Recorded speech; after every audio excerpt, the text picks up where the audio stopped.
I'm German homelos I drink coffee and I know things. 55 ეპიზოდის თემა არის გულგრილობის ცოდვა. არაფერს იმდენი ტკივილი არ მოუტანია მთელი კაცობრიობის ისტორიის მანძილზე, როგორც ადამიანების ერთმანეთის მიმართ გულგრილობა მოიტანა.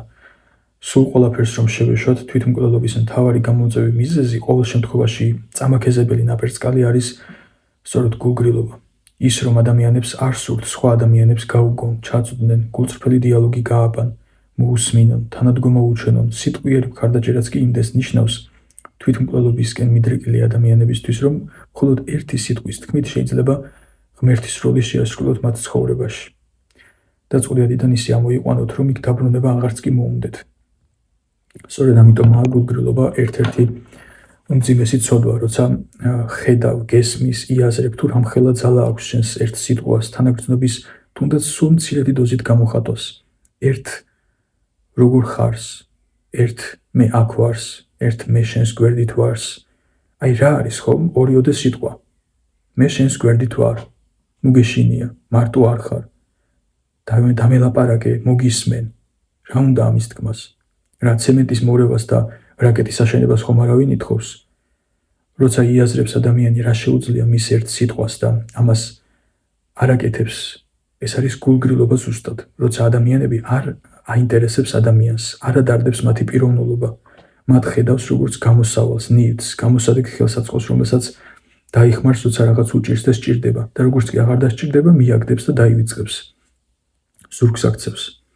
გულგრილი ადამიანი მხოლოდ თავის თავს ხედავს და იმ თავის თავსაც აგდებულად უყურებს. სხვა ადამიანებს კი ნივთებად აღიქვამს. თანაგრძნობის უნარი არ არის გოიმობა და გასატეხი რამ.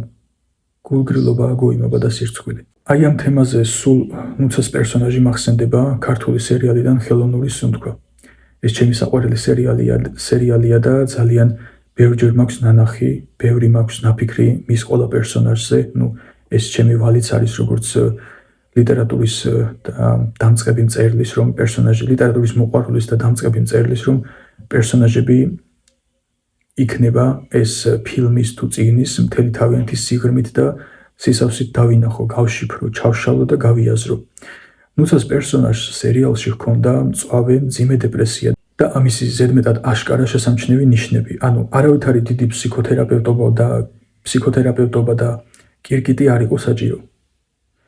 სულელიც კი მიხვდებოდა, რომ გოგოს დეპრესია ჰქონდა და თან გამუდმებით ითხოვდა შველას, მეუღლისგან, დედისგან, მამისგან, საყვარლისგანაც, მაგრამ იმდენად მკაცრ გულგრილობას იჩენდნენ ნუცას მიმართ, ყველა მათგანი, რომ ვერც კი მიხვდნენ რა სჭირდა გოგოს. მაყურებელი კი ხედავთ ამას, მაგრამ როცა უშუალო მონაწილე ხარ ამ ამბის, შეიძლება მათსავით ვერ მიხვდე. ახლა კი ვამბობთ, რომ ნუცას დავეხმარებოდი იქ რომ ყოფილიყავიო, მაგრამ შეიძლება ზუსტად ისე მოქცეულიყავით, როგორც შოთა და დედამისი ექცეოდნენ ნუცას. იმის მაგივრად რომ დახმარებოდნენ, თანაგრძნობის უნარი გამოეჩინათ, თბილად დალაპარაკებოდნენ, უფრო უარესად ამძიმებდნენ ადამიანს. სიკვდილის წინაც კი არ იჯერებდა შოთა, რომ მის ცოლს დეპრესია ჰქონდა და მანამდე არის ერთი საკვანძო დეტალი ამ ბავშვის სერიალში. უკვე მძიმე დეპრესიის დროს ნუცა მიდის დედამისთან, რომ დედა და აბა ვიღასთან უნდა წავიდეს ასეთ მდგომარეობაში მყოფი ადამიანი შველისთვის, დახმარებისთვის, გეშისცემისთვის. და რას აკეთებს დედამისი? საშინელ დამოკიდებულებას ავლენს შვილის მიმართ. რაზე ელაპარაკება, ეს უკვე ცალკე დიდი თემაა. მოკლედ, დედამისი იმის მაგივრად რომ დაამშვიდოს და უკეთ გახადოს შვილი, ისეთ რამეებს ეუბნება, რომ კიდევ უფრო ამძიმებს ნუცას. ანი ბებია, ნუცას როლის შემსრულებელი, უნაკლოდ გადმოსცემს პერსონაჟის განწყობას სახეზე აი ამ მომენტში ზუსტად დედამისთან დიალოგისას. გამომეტყველებაში ვკითხულობთ, რომ ნუცას საბოლოო იმედი, ბოლო დასაყრდენი დედამისი გულგრილობას ირჩევს და ნუცა კარგავს ადამიანების იმედს საბოლოოდ. ერთადერთი, ვინც რჩება დასაყრდენი, არის რეზი, მისი საყვარელი, რომელთან ერთადაც უნდა გაიქცეს და ფიქრობს, რომ როგორც იქნა ბედნიერება იპოვა, ისიც კი მიატოვებს ბოლოს. არ კარგავს იმედს მას მერე, რაც თავის მოკვლის მიზნით წამლებს სვამს და შოთას ურეკავს დახმარების და გადარჩენის იმედით, მაგრამ შოთა ისევ მყარად გულგრილობას ირჩევს.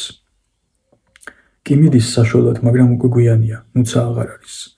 აღარ არის ნუცა მხოლოდ იმიტომ, რომ მისთვის ყველაზე ძვირფას ადამიანებს ყურადღების გამოჩენა ორიოდე თბილი სიტყვის თქმა დაენანათ. რა, პისის გამოცხობას ხო არ ითხოვდა ნუცა? ახალი მანქანის ყიდვას და ფულის ჩუქებას ხო არ ითხოვდა? მხოლოდ მცირეოდენ თანაგრძნობას, ყურადღებას, სითბოს, ერთი-ორ სიტყვას. იმედი მაქვს, თუ ამ ტექსტს ვინმე მოისმენს, ან წაიკითხავს, ჩაფიქრდება და ჩაუღრმავდება ჯერ ამ საკითხს და შემდეგ საკუთარ თავს.